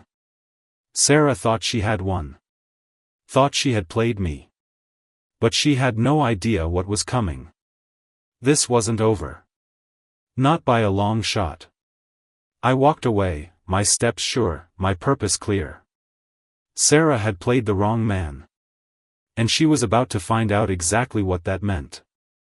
I drove through the night, my mind sharper than it had been in years. Everything Sarah had ever said to me replayed in my head, every excuse, every little white lie, now forming a web of deception so intricate I couldn't believe I had once been trapped in it. She wasn't just a liar. She wasn't just unfaithful. She was dangerous. Brandon's wife, Emily, I remembered now, had cracked open something much bigger than just an affair. Sarah had been helping Brandon. Scamming, blackmailing, setting men up. And if that was true, then she wasn't mourning him right now. She was cleaning house. The second I left, she would have gone into full damage control mode. Erasing messages. Deleting accounts. Maybe even packing a bag. She was smart. But I was smarter. I took out the burner phone and dialed a number I hadn't used in a long time. 3 rings. Then a voice, low and gruff. This better be good. It is, I said. I need someone tailed. Now. A pause. Name? Sarah Carter. Another pause. Then a slow whistle. Your wife? Not anymore. A chuckle. Cold. I like it. I gave him her usual spots, the house, the gym, her favorite cafe, the places she went when she thought I wasn't watching. Then I hung up. I had no plans to go home. Home didn't exist anymore. Instead, I found myself parked outside a cheap motel on the edge of town, the kind of place where the front desk guy didn't ask questions as long as you paid in cash. I stepped into the dimly lit room, dropped onto the bed, and stared at the ceiling. My wife was a criminal. My life was a lie. And I had killed a man. I should have felt regret. Guilt. Something. Instead, all I felt was clarity. My phone vibrated. The burner. I picked it up. Talk. A chuckle. You were right, the voice said. She's moving fast. Left the house 15 minutes ago. Didn't even bother packing. Where's she headed? Downtown. She made a call in the car. Burner phone, same as yours. Then she pulled up to a bar, one of those fancy ones. Name's the Velvet Room. I knew the place. It wasn't just a bar, it was a meeting ground. The kind of place where money exchanged hands in quiet corners, where men in suits talked in low voices about things that didn't belong on paper. Sarah wasn't running. She was making a deal. Stay on her, I said. Tell me who she meets. Already ahead of you. I ended the call. This wasn't just about revenge anymore. This was about finishing it. I changed into a clean shirt, ran a hand through my hair, and checked my gun. One in the chamber, full mag good enough. Then I stepped back out into the night. The velvet room was exactly as I remembered, dark, sleek, full of men who could buy and sell lives without blinking. I walked in like I belonged, like I was one of them. Nobody stopped me. I spotted Sarah in the back, sitting across from a man I didn't recognize. He was older, well-dressed, the kind of guy who had people do things for him. They were deep in conversation, her hands moving as she spoke, her eyes sharp, calculating. I moved to the bar, keeping my distance. The bartender slid me a drink without asking. I didn't touch it. Instead, I waited. Minutes passed. Then Sarah slid something across the table, a flash drive. The man took it, nodded, then stood up. She watched him go. Then she pulled out her phone and typed something fast. I had seen that look before. The job's done look. I stood. Walked toward her table. She didn't see me until I was right in front of her. Her head snapped up. For the first time in our marriage, I saw something real in her eyes. Fear. Going somewhere? I asked. She recovered fast. Smirked. What, are you stalking me now? I pulled out a chair. Sat down. I was in the neighborhood. She glanced around, maybe hoping for an escape route. But it was too late for that. I leaned in, voice low. You think I don't know, Sarah?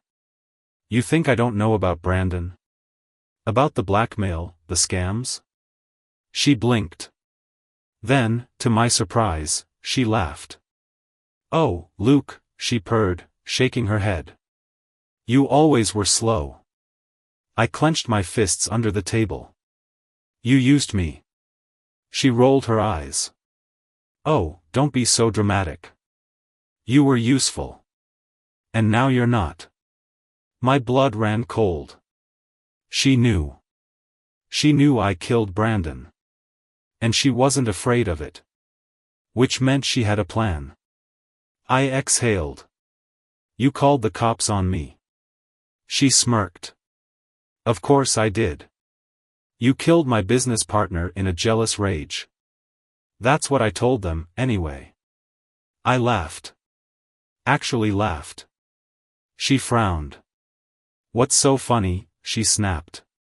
I leaned in. Because, sweetheart, I whispered, Brandon wasn't your only problem.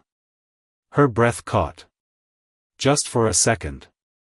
Then her phone buzzed. She glanced down. Read the message. And for the first time ever, Sarah Carter lost color in her face. I had sent her a text. A photo. Brandon's wife. Emily. Standing outside the police station. Holding files. Sarah looked up at me, furious. What did you do? She hissed. I smiled. I did what you always do. I stood, buttoned my jacket. Played the game. She grabbed my wrist, nails digging in. You ruined everything. I pried her fingers off, one by one. No, Sarah. My voice was calm, steady. I ended it. I turned and walked away. The moment I stepped outside, I heard it. Sirens. They weren't for me this time. Sarah Carter was going down. And I didn't have to lift a single finger. I just let her drown in her own lies. I got in my car, started the engine, and drove. This time, I didn't look back. That wasn't the end. Not really. I should have felt relief.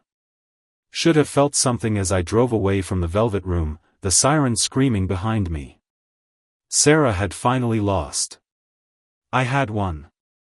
So why did it still feel like the game wasn't over? I pulled into an empty lot a few blocks away, killed the engine, and sat in the dark. My hands were steady on the wheel, my pulse even.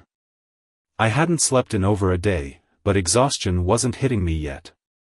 My mind was still too sharp, slicing through every detail like a scalpel. Sarah had been arrested. Good. Emily had gone to the cops. Smart. Brandon was dead. Deserved. So why was my gut still twisting like something was wrong? The burner phone buzzed. I answered. "You're a real piece of work," a voice drawled. "Not my guy. Someone else. Someone I didn't know."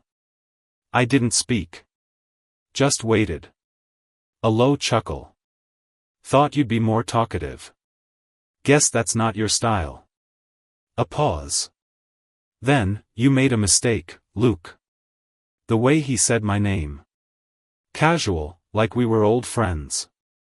I kept my voice level. "Who is this?" "That doesn't matter. What matters is, you should have let sleeping dogs lie." My fingers curled around the wheel. "You mean Brandon?" I said. Another chuckle. "Oh, no. Brandon was an idiot. You did us a favor, really. But Sarah?" A slow inhale. "She was useful."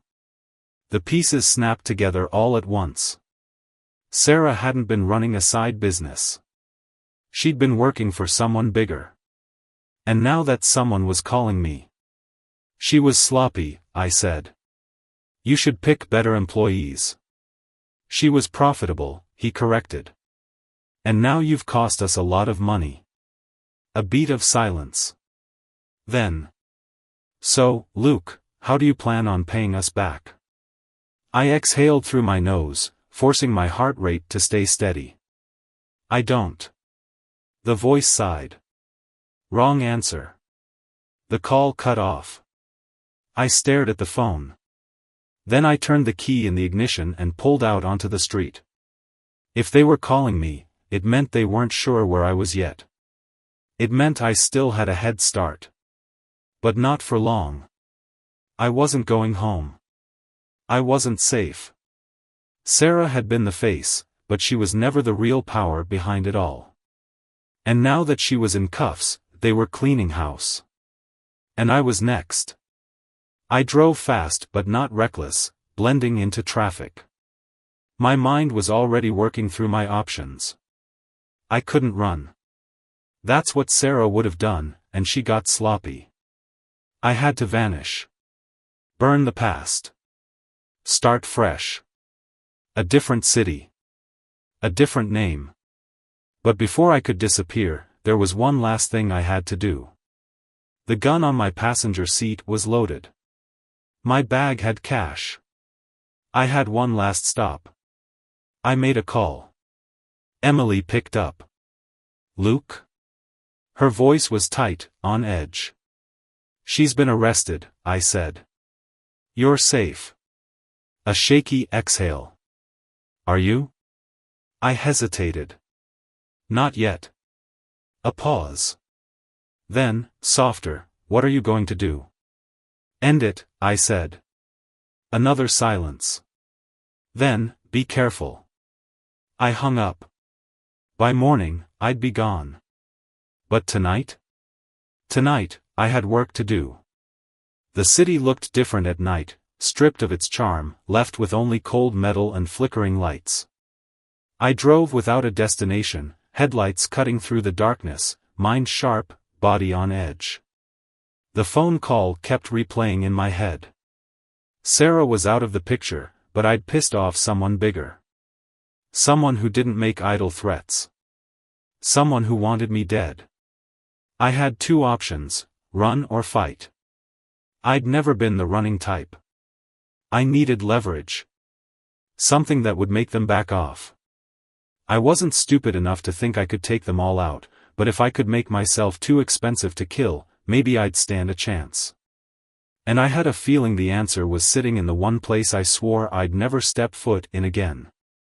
I turned the car around. The house was dark when I pulled up. Quiet. Empty. Exactly how I'd left it. Sarah wasn't coming back. I stepped inside, the silence pressing down on me. The smell of wine still lingered in the air. Her bra was still on the couch, a twisted reminder of the night everything fell apart. I ignored it. Went straight for her office. Sarah was smart, but she wasn't careful. She liked control, liked having insurance on everyone she worked with. There was no way she hadn't kept records, bank transfers, blackmail material, something that would tie her back to whoever was really pulling the strings. I tore through the desk first. Papers, receipts, burner phones. One of them was still active. I powered it on, heart hammering. One new message. Unknown number, cleanup in progress. Stand by for further instructions. The timestamp was from an hour ago. After she'd been arrested. Someone was still working for her. Or worse, for them. I pocketed the phone. Kept searching. Then I found it. A USB drive, taped to the underside of the desk. I pulled it free, plugged it into Sarah's laptop. Files popped up. Bank statements. Offshore accounts. And names. Politicians. CEOs. Men with too much to lose and even more to hide. Sarah had dirt on all of them. And at the top of the list, one name I recognized immediately. The Velvet Room wasn't just a meeting spot. It was owned by a man named Vincent Carano. And Vincent Carano didn't just run bars. He ran everything. Drugs, extortion, human trafficking. If there was money to be made, Carano had his hands in it. And my wife had been working for him. The pieces snapped together too fast. Sarah wasn't just scamming random men. She was working for Carano, setting up marks, blackmailing them, funneling money up the chain. And I had just burned his operation to the ground. My mouth went dry. I'd been so focused on her, I hadn't seen the bigger picture. This wasn't about revenge. This wasn't even about Sarah anymore. This was about a man who doesn't forgive mistakes. And now he knew my name. The sound of an engine cut through the silence outside. I froze. Headlights washed over the living room. Not a cop car. Black SUV. Tinted windows. They found me. I grabbed the USB, yanked the drive from the laptop, shoved it into my pocket. Footsteps. More than one.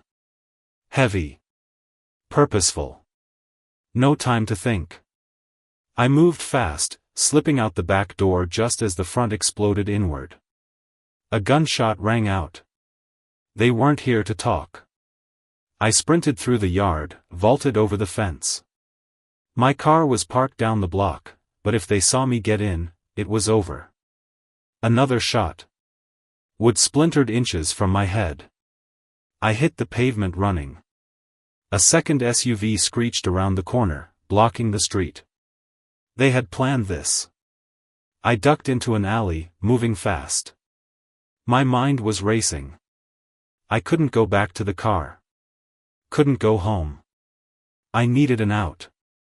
Then I remembered the one person who might actually want these bastards dead as much as I did.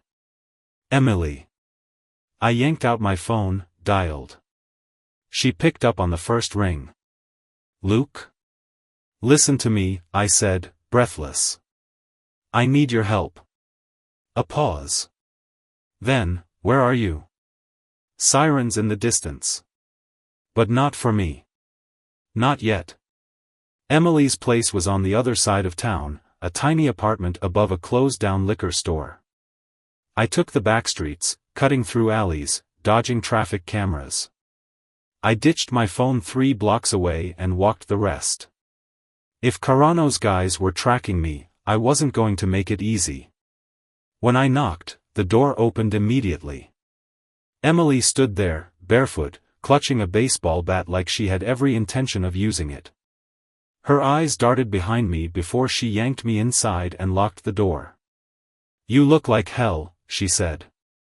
"I don't have time for small talk." I pulled the USB from my pocket.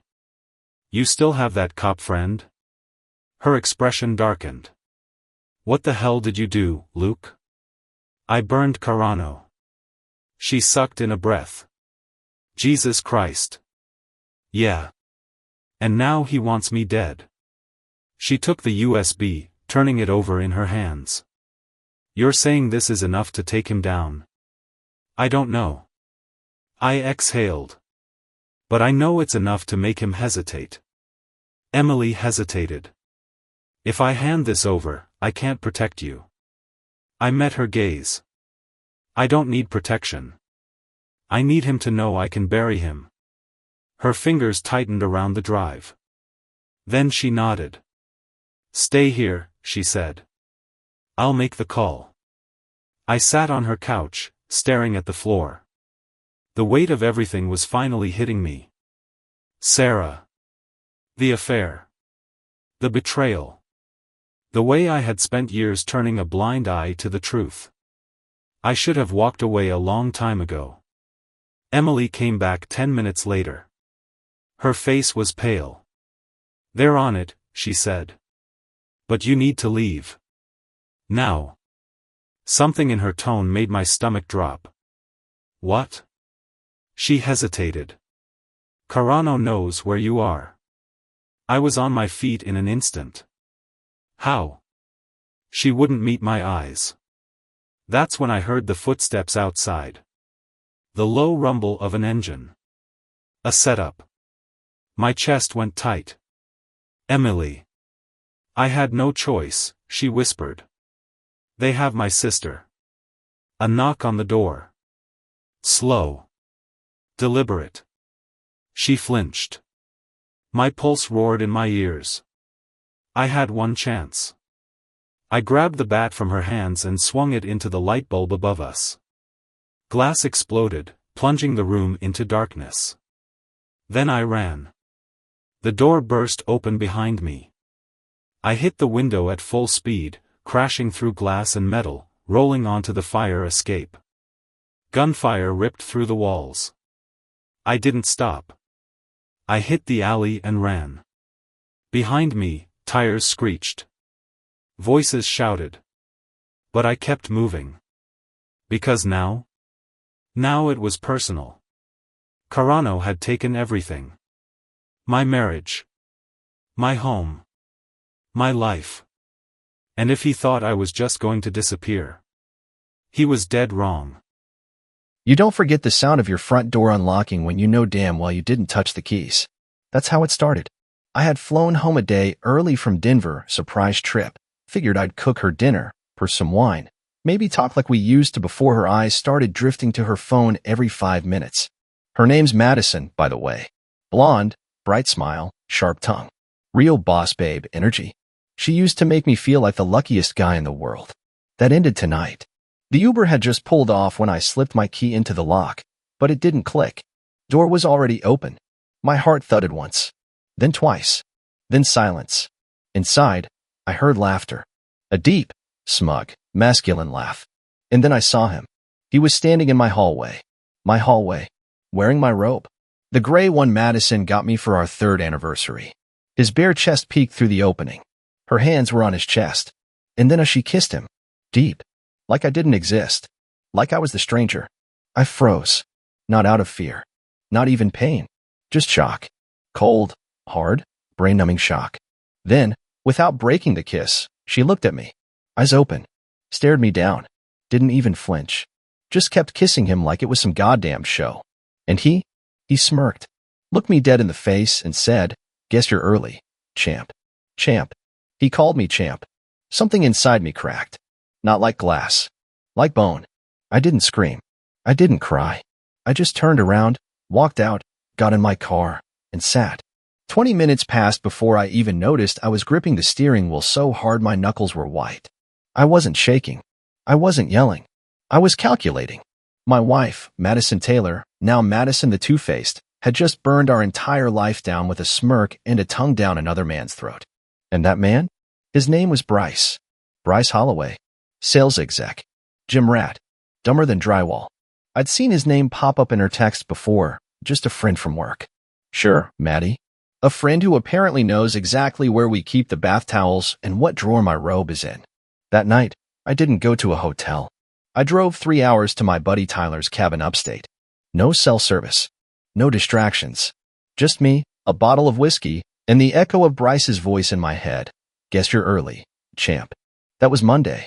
By Thursday, Bryce Holloway was dead. You think I'm joking. I'm not. He drowned. Accident, they called it. Fell off a dock. No witnesses. Police said alcohol was involved. But let me rewind. Let me tell you what really happened. Not the fairy tale version for court. The real one. With blood and betrayal and a final smile. Because that moment, him in my robe, with my wife, wasn't the beginning. It was the final spark that lit the gasoline she'd been pouring for months. And now? Now I'm going to tell you everything. Every lie. Every betrayal. Every moment where Madison showed me who she really was. And how I turned her fairy tale affair into a nightmare she'll never forget. The day after Bryce slipped, the world kept spinning like nothing happened. But Madison? She didn't shed a single tear. No shaking hands. No guilt in her eyes. Just fake sadness and a few crocodile tears on her Instagram story, writing R.I.P. Bryce. You were one of the good ones. With a goddamn heart emoji. One of the good ones? He was screwing her in our bed while I was working overtime to pay for her yoga classes and facials. And she's acting like a grieving widow on social media. I nearly threw my phone against the wall. I didn't go back to the house right away. I wanted her to stew. To wonder. I made her live in silence for 3 days. Then, on Sunday morning, I walked in like a ghost. Front door key still worked. She hadn't changed the locks yet. Maybe she still thought she could fix this. Or maybe she just didn't think I had the balls to come back. She was sitting on the couch, wearing my hoodie, legs curled under her like everything was normal. Her laptop was open. She was shopping. When she saw me, she blinked once. That's it. No gasp. No apologies. Just a long stare and a single word. You're back. I looked around the room. Bryce's water bottle was still there. His cologne still hung in the air. My robe was on the armrest. I live here, I said quietly. Unlike some people. She sighed. Actually sighed. Like I was the problem. You're being dramatic. I laughed. Laughed so loud it startled her. Dramatic? You were tongue-wrestling Bryce in my robe, Maddie. She had the audacity to roll her eyes. You weren't supposed to be home. And it wasn't serious. He was just fun. Fun. That word hit me like a punch. I could feel the blood rush to my face. Is that what I was? A burden? A background character while you got your little thrill? She stood up, arms crossed. Don't twist this. You've been distant for months. You bury yourself in work. You stopped caring. No, Maddie. I started surviving. Because loving you felt like drowning. She scoffed. You're just mad I didn't wait until you were ready to be a husband again. You're mad I caught you. Silence. Tense. Heavy. Then she said the dumbest thing I've ever heard. Bryce made me feel alive. I stepped forward. He made you feel alive? He made you feel alive while destroying everything we built. She shrugged, and I swear to God, there was a smirk behind her pity. He made me feel wanted. Wanted. I wanted to scream. To shatter every plate in that kitchen. But instead, I nodded. Then I walked over to the drawer where we kept the important papers. Pulled out a file. Slapped it on the coffee table. What's this? She asked. Divorce papers, I said. I had them ready months ago. Something in me knew. I just didn't want to believe it. She went pale. Finally, a crack in that cold marble facade. You're serious? Dead serious, I said. Just like your little boyfriend. Her eyes widened. She sat down slowly. What's that supposed to mean? Nothing, I said, calmly. Just poetic timing. I walked upstairs and started packing. Each shirt into the suitcase felt like closure. Each pair of socks, a nail in the coffin of our joke of a marriage. She followed me up. Wait, so you're just leaving? No, I said without looking at her. I'm escaping. And that's when she snapped. Voice rising, hands gesturing, insults flying. She called me cold. Coward. Emotionally abusive. Gaslighting me for her own sins. I didn't yell back. Didn't even flinch. Just zipped the suitcase shut, looked her dead in the eyes, and said, You broke something in me, Madison. Something that trusted. Something that loved. And I hope that echo follows you into every fun, little fling you have for the rest of your shallow life. She didn't speak after that. She just stood there, lips parted, like she wanted to say something that might fix it all. But there was nothing left to fix. Just ruins. And silence. And the ghost of Bryce's stupid smirk burning in my memory like gasoline on fire. I moved out that day. Didn't tell anyone why. Not my parents, not my coworkers, not even my best friend Tyler. I let them believe it was mutual. Clean. Peaceful. Because explaining it meant reliving it. And I was already doing that enough in my own damn head every night. The silence after betrayal isn't quiet, it's deafening. Everything reminded me of her. Every shampoo bottle in my gym bag. Every damn song on the radio. Even the way a woman laughed at a coffee shop too much like hers. Too loud. Too free. But even then, I couldn't stop thinking about Bryce. Not just what he did, but how he did it. Wearing my robe. Standing in my house. Kissing my wife. That wasn't just betrayal. That was mockery. That was war. And here's the part no one tells you. After betrayal, your mind splits in two. One part wants peace. Healing. Recovery. The other part wants justice. So I gave them both what they wanted. Bryce's death was ruled an accident. But I made sure the accident looked natural. I'd done my research. Slippery dock, nightfall, whiskey. No struggle. No bruises. Just a misstep. A misjudged leap from the edge. And I made sure he was smiling when he went under. I made damn sure of that. No one ever questioned me. Why would they? I was the boring husband. The safe guy. The one who stayed late at the office and paid the taxes on time. The one who smiled through every dinner party while she flirted with friends from work. Let them think I was grieving. Let them think I was heartbroken. Because behind the eyes of a broken man is the most dangerous calm you'll ever meet. Madison didn't even attend Bryce's funeral. Didn't want to make a scene, she said when a mutual friend asked. But I knew the truth. She didn't want to be seen crying over a guy she never really loved. She used him. Same way she used me. Same way she used everyone. I watched her spiral from afar. That was the gift I gave myself. I didn't need to confront her again. Her own choices were already dismantling her life piece by piece. She lost her job 3 weeks after I left. Some HR scandal tied to her friendly behavior with male clients. She moved back in with her sister. Started posting motivational quotes on Facebook like she hadn't just nuked her entire life with a smile and a lie. One night, she texted me. Just one line. Do you ever miss me? I stared at it for a full minute before typing back. Every time I see a snake. Then I blocked her. No goodbye. No second chances. Just closure, cold, surgical, and permanent. Funny thing about pain. It either turns you into someone softer or someone smarter. In my case, it did both. I started rebuilding. Slowly. Quietly. New apartment. New routine. New number. I left the ghost of my marriage behind like a skin I'd outgrown. But sometimes, when the room is too quiet, or the whiskey burns too smooth, I still see him. Bryce. Standing in my doorway. In my robe. Kissing her like I was the intruder. And I remember the smile he wore. And I smile back. Because now that smile is 6 feet under. A few months passed. The world pretended to move on. But betrayal, real betrayal, it doesn't just leave. It burrows into your spine, reshapes how you breathe. I didn't trust faces anymore. Didn't trust words. Smiles looked like traps. How are you? Sounded like bait. I stayed sharp, cold, and alone. Then, out of nowhere, she reached out again. Blocked number. New profile. But her tone? Still the same smug Madison who thought she could spin anything. This time, it wasn't a question. It was a statement. We need to talk. There are things you don't know. I should have ignored it. Should have deleted the message and gone back to my life. But something about it itched. So I said nothing. Just watched. 3 days later, I got a call from Tyler. Bro. You sitting down? What's going on? He exhaled. Cops came to my place. Asking about you. About Bryce. Everything slowed. What did you say? Told them the truth. You were at my cabin the whole weekend. I backed up your story. But they had questions, man. Said they got an anonymous tip. I didn't need to ask who sent it. I knew Madison's handwriting before she even picked up a pen. That was her final move, classic cornered animal. Couldn't win, so she tried to burn the whole house down. I called her. No greeting. Just, what the hell do you think you're doing? She answered so sweetly, like we were catching up over coffee. I just thought maybe someone should know the truth. About what you did. About what you're capable of. You mean surviving your lies? Or watching the man you brought into our house drown with that smug grin? Silence. Then she laughed. You're more dangerous than I gave you credit for. And you're more pathetic than I thought. You couldn't kill me, so you tried to destroy what's left of me. Oh, honey, she said, voice sugar and cyanide. I'm not trying. I'm just giving fate a little push.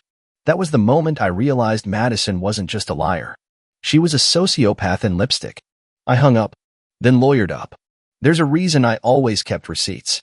Emails, texts, calendar pings, GPS data from my car. Tyler's cabin had a security cam at the entrance.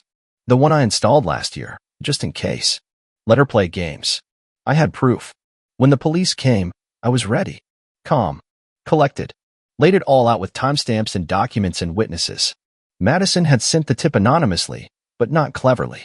The email traced back to her sister's old work laptop. Rookie mistake. Within a week, the case against me folded. And she? She got a warning from the cops. Tampering. False accusations. Nothing that would stick long-term, but enough to light her reputation on fire in every direction. I didn't have to lift a finger. She did it all herself. And when the dust settled, I did something I hadn't done in months. I slept. Not restlessly. Not half awake with thoughts crawling behind my eyes. I slept. Because for the first time, the nightmare wasn't mine anymore. It was hers. I started to rebuild, quietly, while she unraveled in public. Madison tried to hold on to the scraps of her fake image, started dating some junior manager at her new job, probably another pawn. But I saw through the filtered smiles, the desperate quotes she posted online about growth and healing.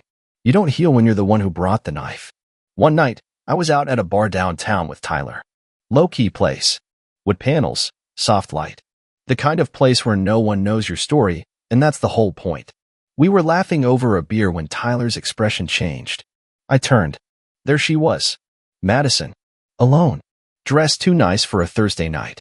She saw me and froze, just for a second, then smiled like she hadn't tried to bury me under lies and half-truths. She walked over. Hey, she said. I nodded. Tyler looked ready to throw a chair. She glanced around. Can we talk for a minute? Tyler stood. You're out of your mind. It's fine, I said, locking eyes with her. Let's hear what she wants. We stepped outside. Cold wind. City noise in the background. She looked tired. Not physically, no. She still had that polished look, but inside. Her confidence had fractures now. Her armor didn't fit like it used to. I just wanted to say.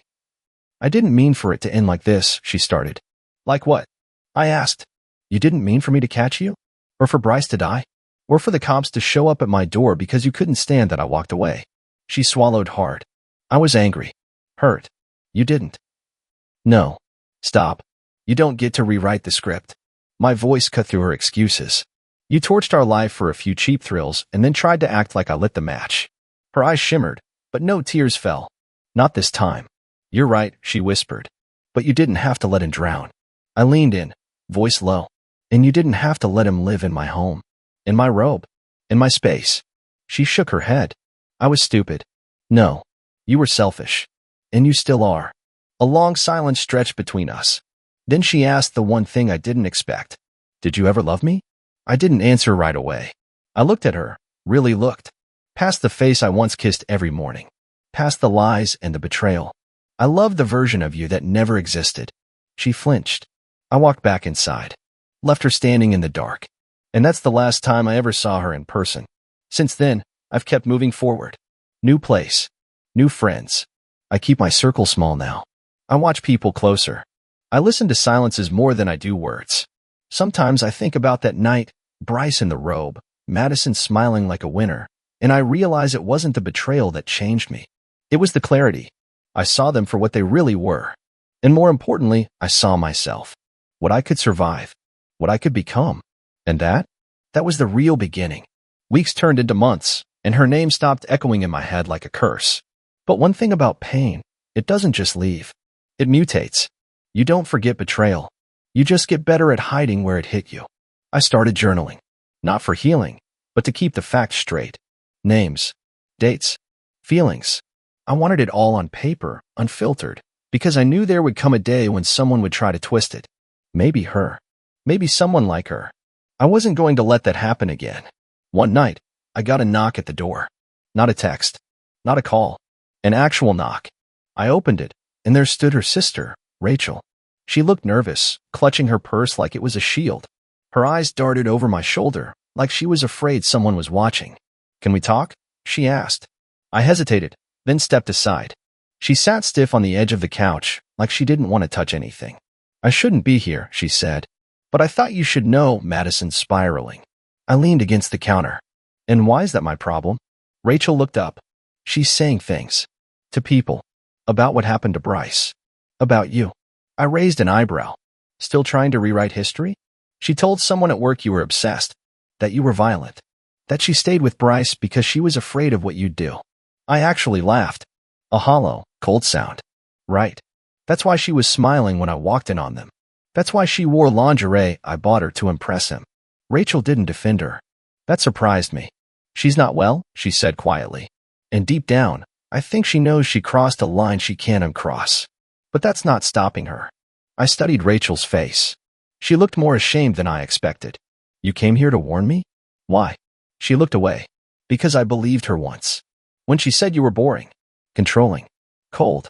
I didn't know the truth until I saw her collapse after Bryce died. It wasn't grief, it was fear. Fear that you knew something. Fear that her game was over." I didn't respond. "Just be careful," Rachel said. "She's unraveling. And desperate people do dangerous things." After she left, I poured a drink and sat in silence. Madison couldn't let go. Not because she loved me, but because she lost control. And women like her, they don't mourn the person. They mourn the power. I prepared myself. I gathered every document, every timestamp, every message. I even printed the damn texts. Labeled every folder. I wasn't going to just survive her. I was going to erase her. Not with rage.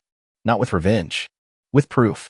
Because when she came for me again, and she would, I wanted her to realize something as the truth wrapped around her throat. I had already buried one snake, and I wasn't afraid to bury another. It didn't take long. 2 weeks after Rachel's visit, I got a letter. Not a text, not an email, a handwritten letter. She always did love drama. The envelope was pink. Of course it was. Inside, 5 pages of unfiltered delusion.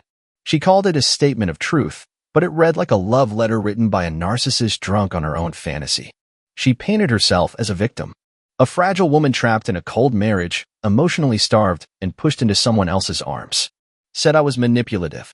That I weaponized silence and refused intimacy. Claimed she didn't mean for anything to happen with Bryce, but that one night turned into something more. No apology. No remorse. Just a twisted justification of her affair, packaged like a confession. But here's the kicker. At the bottom of page 5, she threatened me. "If you ever tell anyone about what you saw that night, I'll make sure the truth gets out. And the version I tell? They'll believe it. Because I cry better than you lie." I sat there, holding the pages like they were poison. She wasn't just desperate. She was arrogant. And I knew exactly what to do with that. I scanned the letter. Filed it with the rest. Then I made a call. Lena Pierce. Investigative journalist. Old friend of a friend. She didn't write fluff pieces. She exposed fraud, abuse, power games. She thrived on stories that ended careers. I told her everything. No drama. Just facts. Dates. Names. Records. The text messages. The emails.